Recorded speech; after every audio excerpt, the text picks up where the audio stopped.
इथे बुद्ध वाटिका संघाच्या प्रांगणामध्ये दस्तूर खुद्द गौतम बुद्धांची प्रतिमा आपल्या सोबत आहे, म्हणजे विचार आपल्या सोबत आहेत. आणि आजचं निमित्त हे संविधानाला बाबासाहेब आंबेडकरांनी बनवलं त्याला 75 वर्ष पूर्ण होत आहेत. बरोबर. या क्रांतिकारी वर्षाच्या निमित्तानं, या दिवसाच्या निमित्तानं मी उपस्थित सर्व भारतीय नागरिकांना क्रांतिकारी शुभेच्छा देते.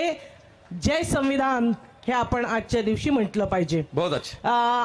लॉर्ड बुद्ध चॅनलनी पुढाकार घेऊन हे आजचं सगळं कार्यक्रम आयोजित केला. खरं तर तमाम भारतीयांच्या वतीनं तुमचं पण मनपूर्वक आभार व्यक्त करते. ते याच्यासाठी कारण आपण बाहेर जरा डोकावून पाहिलं तर भलत्या भलत्या गोष्टी घडतायत आणि या भलत्या गोष्टी घडत असताना आपण पुन्हा एकदा संविधानाचा जागर, त्या मूल्यांचा जागर हा देशापुढे मांडण्याचा प्रयत्न करतायत. भारतरत्न डॉक्टर बाबासाहेब आंबेडकर यांचं या भारत निर्माणासाठी एक प्रचंड मोठं योगदान आहे आणि ते योगदान मला वाटतं दोन प्रकारचं आहे. म्हणजे केवळ संविधान देशाला देणं इतकंच नाही, मला वाटतं की हे छोटी गोष्ट आपण सांगतोय. त्याच्यापेक्षा एक मोठं योगदान आपण ज्याला म्हणू की कुठलाही देश जेव्हा चालवला जातो किंवा आपल्या अपेक्षांनुसार तो चालवायचा आहे तेव्हा त्याला एक विशिष्ट विचारांची आवश्यकता असते, एका तत्वज्ञानाची आवश्यकता असते. आणि बाबासाहेबांनी या देशाला दिलेली मोठी देणगी म्हणजे देश कसा चालावा हा विचार बाबासाहेबांनी दिलेला आहे आणि ज्याचा जागर आज आपण केला पाहिजे. काय सांगतायत बाबासाहेब? खरं तर संविधान ही कुठल्याही देशासाठी खूप महत्वाची गोष्ट असते. ती घटना आहे, राज्यघटना आहे. राज्यघटनेचा अर्थ राज्य कसं चालवायचं, कारण आम्ही त्याच्या आधी पारतंत्र्यात होतो आणि पारतंत्र्यानंतर आमचा देश 1947 साली राजकीय दृष्ट्या स्वतंत्र झाला. बिलकुल. आणि राजकीय दृष्ट्या स्वतंत्र झालेला देश ज्यानं गुलामीचे अनुभव घेतलेले, राजकीय गुलामीचे सुद्धा, आणि अशा ब्रिटिशांची वसाहत असणारा देश जेव्हा स्वतंत्र होतो तेव्हा कसरतीचा काळ असतो. आणि मला वाटतं बाबासाहेबांनी संविधान निर्माण करत असताना तेव्हाची जी समकालाची परिस्थिती ती अत्यंत त्याचं अचूक असं वाचन केलंय, ती समजून घेतलीये आणि त्याच्या बरहुकूम हे आपल्याला होऊ द्यायचं नाहीये आणि एक नवा समाज आपल्याला निर्माण करायचा आहे. या दृष्टीनं ते संविधान निर्माणाकडे बघतात असं मला स्वतःला वाटतं. म्हणजे एकीकडे त्यांना देश पुन्हा पारतंत्र्यात जाऊ द्यायचा नाहीये आणि आहे ते स्वातंत्र्य टिकवायचंय, ही एक महत्वाची गोष्ट त्याच्यामधली होती. दुसरीकडे भारत देश हा विविधतेनं नटलेला आहे, बरोबर, विषमतेने पण नटलेला आहे.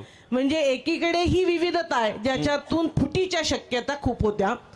पॉलिटिकली किंवा भौगोलिक दृष्ट्या आपण जर पाहिलं तर कुठलाही असा कडेचा प्रदेश हा भारत राष्ट्रातून बाहेर जाऊ नये हे पण एक मोठं आव्हान त्या काळचं होतं. आणि मला वाटतं संविधान निर्माण करत असताना याची पण दखल हे होणार नाही याच्यासाठी पण खूप मोठे प्रयत्न बाबासाहेब आंबेडकरांच्या नेतृत्वाखाली आपल्याला झालेले दिसतात. तिसरी गोष्ट, देश चालवायचा म्हणजे त्याला कुठली तरी एक शासन प्रणाली, शासनाचा प्रकार हा लागतो. आणि आपण पाहत होतो की तिकडे एक अमेरिका आहे जिथे अध्यक्षीय शासन पद्धत एक लागू आहे.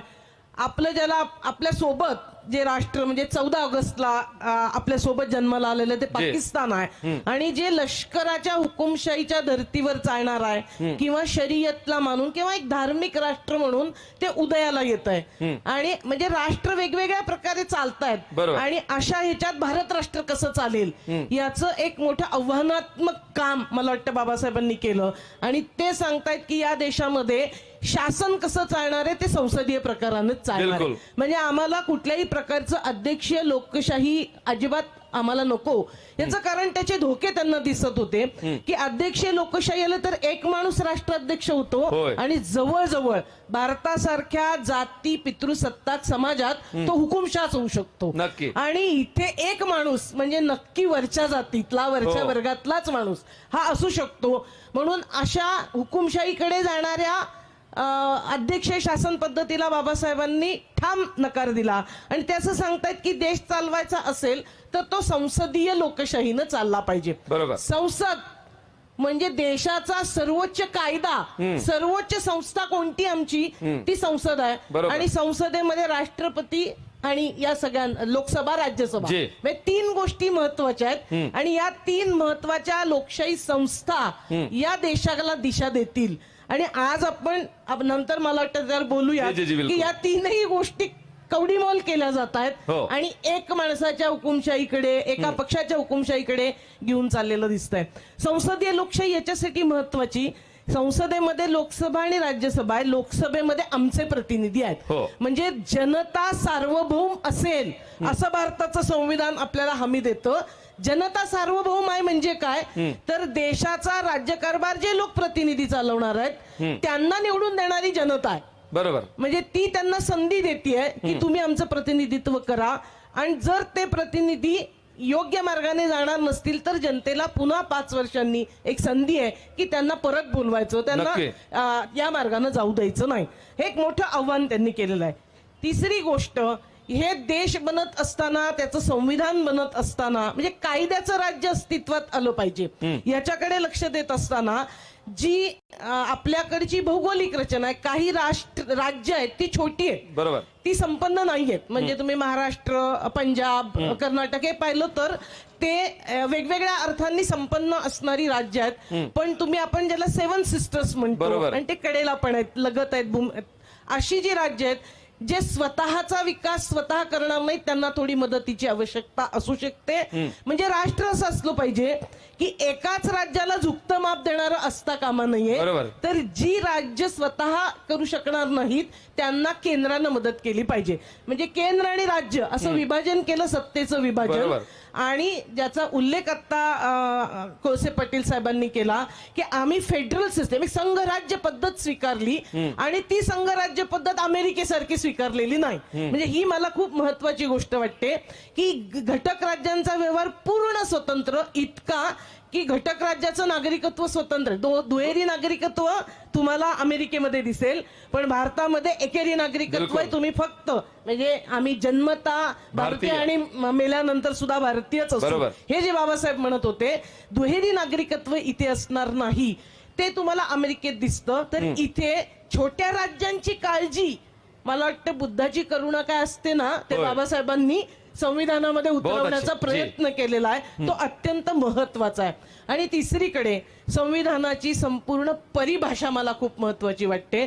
कारण बरेचदा संविधानाकडे बघायचे जे वेगवेगळे दृष्टिकोन असतात आणि कायद्याचा अभ्यास करणारे बरेचदा टीका प्रतिटीकेमध्ये हे म्हणतात की संविधान काय असतं, राज्यघटना काय असते, तर ते वकिलांचं नंदनवन असतं. याचं कारण त्याचे अर्थ, ते पारिभाषिक शब्द, त्यात विशिष्ट शब्द वापरले जातात आणि जे सामान्य जनतेला कदाचित कळत नाहीत म्हणून वकील त्याचा अर्थ लावतील तो. तर मला वाटतं की बाबासाहेबांनी जी संपूर्ण परिभाषा वापरलेली आहे ते संविधान तपशिलात लिहिताना त्याची परिशिष्ट जी जाणीवपूर्वक त्याच्यामध्ये समाविष्ट केली ती महत्वाची. ती परिभाषा म्हणजे तुम्ही कुठलंही घ्या, म्हणजे तुम्ही मूलभूत अधिकार असं, म्हणजे एक तर वर्गीकरण खूप छान आहे. पहिलं पान तुम्ही संविधानाचं जेव्हा पाहता आता ज्याचा उल्लेख झाला तर त्याची सुरुवात म्हणजे हे संविधान त्या RSS वाल्यांना खरंच हे सांगूयात की आम्हाला कोणी दान म्हणून संविधान दिलेलं नाहीये, आम्हाला भिकेमध्ये कोणी दिलेलं नाही, आमचं प्रदत्त आम्ही निर्माण केलेले लोक आहेत. म्हणून तो शब्द मला वाटतं की संविधान आणि हे राष्ट्र कुणाचं आहे, हे भटा बामणाचं राष्ट्र नाही आहे. बाबासाहेब पहिला शब्द वापरतात we the people of India, आम्ही भारताचे लोक. हे राष्ट्र कसं बनणार आहे हे आम्ही ठरवणार, मोदी शहा नाही, अदानी अंबानी नाही. हे आपण आजच्या संदर्भात लक्षात घेतलं पाहिजे. आणि तो सगळा संपूर्ण आम्ही भारताचे लोक पासून म्हणजे 5 संकल्पना येतात. भारत राष्ट्र कसं असणार आहे, ब्रह्माच्या मुखातून, पायातून, पोटातून, बाहूतून, हे असली भानगड नाही आहे. भारत राष्ट्र कसं असेल तर ते धर्मनिरपेक्ष असेल, समाजवादी असेल, सार्वभौम असेल, लोकशाही, गणराज्य, 2 शब्द हे पण खूप महत्वाचे आहेत असं मला वाटतं. हे सगळं ते म्हणतात. आणि नंतर मला वाटतं की शेवटची जी ओळख आहे ती तितकीच महत्वाची परिभाषेच्या दृष्टीनं की आज दिनांक 26 नोव्हेंबर 1949 रोजी शेवटी हे संविधान आम्ही स्वतः प्रत अर्पण करत आहोत. म्हणजे आम्ही निर्माण केलंय हे राष्ट्र, आम्ही समाजवादाच्या दिशेनं, धर्मनिरपेक्षतेच्या दिशेनं, लोकशाहीच्या दृष्टीनं घेऊन जाणार आहोत. आणि हे राष्ट्र आम्ही, ही संविधान आम्ही स्वतःला अर्पण करतो आहोत. ही एक महत्वाची गोष्ट आहे. आणि भाषेच्या दृष्टीनं मला आणखीन एक गोष्ट, आणि समस्त स्त्रियांनी त्याच्याबद्दल ऋणी असलं पाहिजे असं मला वाटतं की कुठलंही म्हणजे तुम्ही त्याचं मूलभूत अधिकार जेव्हा वाचायला जातात तर तुम्हाला संचार करण्याचं स्वातंत्र्य आहे, तुम्हाला भाषण करण्याचं स्वातंत्र्य आहे वगैरे वगैरे सगळं त्याच्यात तपशिलात 6 विभागांमध्ये वर्गीकरण करून आर्थिक स्वातंत्र्य कुठलं, शैक्षणिक कुठलं, हे सगळं ते सांगतात. म्हणजे तुम्ही संचार स्वातंत्र्य घेतलं तर भारताच्या कुठल्याही प्रदेशामध्ये भारतीय नागरिकाला कुठेही संचार करण्याचं स्वातंत्र्य आहे. आणि मग पुढे जी ओळ येते याच्यामध्ये जात, धर्म, लिंग, भाषा, प्रदेश, वंश याचा भेदाभेद करता येणार नाही. मला वाटतं ही परिभाषा सर्वात महत्वाची आहे. त्याच्यामध्ये जात, धर्म याच्यासोबत तिसरा शब्द लिंग येतो. म्हणजे एक बाई आहे म्हणून तू सारसबागेत जाऊ शकत नाही, तिरुमला तिरुपतीला जाऊ शकत नाही, ज्याची इच्छा त्यांनी जावं, शनी शिंगणापूरला बायका चौथऱ्यावर जाऊ शकत नाही. हे संविधान विरोधी गोष्ट आहे. हे कशावरनं तर बाबासाहेब तिथे हा उल्लेख करतात की तुम्हाला ही जी भारतीय नागरिक म्हणून स्वातंत्र्य सगळी मिळालेली आहेत त्याच्यामध्ये स्त्री पुरुषांचा भेदाभेद तुम्हाला करता येणार नाही. म्हणजे परिभाषेच्या दृष्टीने सुद्धा संविधान अत्यंत महत्वपूर्ण आहे असं मला वाटतं.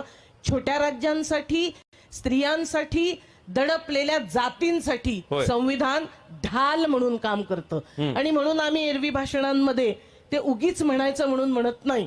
जर आम्हाला कोणी असं विचारलं की तुमचा राष्ट्राचा कुठला धर्मग्रंथ कोणता, ते म्हणू दे धर्मग्रंथ, म्हणते हो धर्मग्रंथ तुम्ही विचारणार असाल तर आम्ही असं म्हणूत अभिमानानं की तो एक आणि एकच असू शकतो, बाबासाहेब आंबेडकरांनी लिहिलेलं भारताचं संविधान हाच आमचा राष्ट्रग्रंथ आहे, हे आपल्याला म्हणावं लागेल. पण हे संविधान आपल्याला अर्पण करण्याचा पण एक सोहळा झालाय ना तेव्हा. नक्की मला वाटतं या 26 नोव्हेंबरला पण आपण असे सोहळे केले पाहिजे. पण ते करत असताना बाबासाहेबांनी एक गंभीर इशारा आपल्याला दिलेला आहे. बाबासाहेबांचं संविधान सभेला जे राज्यघटना प्रदान करतानाचं भाषण आहे आपल्या हृदयावर कोरलं पाहिजे आणि त्या बरहुकूम आपण वाटचाल केली पाहिजे असं मला वाटतं. आणि त्यामध्ये ते आपल्याला हे सांगतायत की जरी हे संविधान आपण देत असलो तरी संविधानामध्ये आपल्याला फक्त राजकीय लोकशाही मिळतीये. म्हणजे जे मिळतंय ते पदरात पाडणं हे महामानवाचं कामच आहे, ते त्यांनी मिळवलं. पण सामाजिक स्वातंत्र्य बाकी आहे. म्हणजे जे आपण आज जातीभेदाचे, स्त्रियांना घरात मारण्यापासून बाहेर ज्या पद्धतीनं आज मारून टाकतायत हे सगळे प्रश्न शिल्लक आहेत. सामाजिक लोकशाहीच्या दिशेनं आपल्याला वाटचाल करावी लागणार आहे. म्हणजे बाबासाहेबांचं वाक्य आहे की आजपासून आपण एका विसंगतीपूर्ण समाजामध्ये पाऊल ठेवतोय. तर मला वाटतं ती विसंगती आता जास्ती वाढलेली आहे. राजकीय स्वातंत्र्य आहे, टाटा बिर्लाला एकच मत द्यायचा अधिकार आहे, आम्हाला सुद्धा एकच मत द्यायचा अधिकार आहे. म्हणजे आधी आम्ही गावकुसाच्या बाहेर होतो, स्त्रिया घरामध्ये बंदिवान होत्या, पण बाबासाहेबांच्या संविधानाने आम्हाला भारताचा नागरिक बनवलं. ही महत्वाची गोष्ट झाली आहे. पण बाबासाहेब म्हणतात लढा इथे संपत नाही. आता तुम्हाला सत्ता, संपत्ती, प्रतिष्ठा याच्यामध्ये समान वाटा मागावा लागेल. ती समता आपल्याला, ज्याला सम्यक समता आपण म्हणतो, ही सम्यक समता आपल्याला प्रस्थापित करायची आहे. हे बाबासाहेबांनी सांगितलेलं. सांस्कृतिक दृष्ट्या जे युद्ध आपल्याकडे चाललंय वरचं खालचं ते आपल्याला मिटवावं लागेल. आपल्याला एक सम्यक समतेवर आधारित भारत राष्ट्र निर्माण करायचं आहे आणि त्याची दिशा, त्याचं मार्गदर्शन आणि त्याचा विचार आपल्याला बाबासाहेब आंबेडकर निश्चितपणे देताना दिसतात. म्हणून बाबासाहेबांचं संविधान निर्माणातलं योगदान आता आपण व्हिडिओद्वारे ऐकलंच, पण मला असं वाटतं की ज्यांच्यापर्यंत व्हिडिओ पोहोचला नाही त्यांनाही आपण हे सांगावं की तिथे जी रेकॉर्ड संविधान म्हणणं ओळण ओळ शब्दन शब्द लिहिलं गेलं आणि ते आपल्या संसदेच्या ग्रंथालयामध्ये उपलब्ध आहे सर्व. आपल्या अनेक लोकांनी त्याच्यावर अभ्यास करून पुस्तकं लिहिली आहेत आणि त्याच्यामध्ये ज्या वेगवेगळ्या समित्या तयार केल्या गेलेल्या होत्या, समित्यांमधले सुद्धा अध्यक्ष अनेकदा अनुपस्थित होते, तेव्हा तिथे जाऊन खुद्द बाबासाहेबांनी ती प्रक्रिया पार पाडलेली आहे. आणि म्हणून आपण निशंकपणे अत्यंत अभिमानानं हे सगळ्यांना सांगायला पाहिजे की भारताच्या संविधानाचे शिल्पकार जी. एक आणि एकच आहेत आणि ते भारतरत्न डॉक्टर बाबासाहेब बहुत अच्छे. आंबेडकर आहेत जी. हे आपण सांगायला पाहिजे.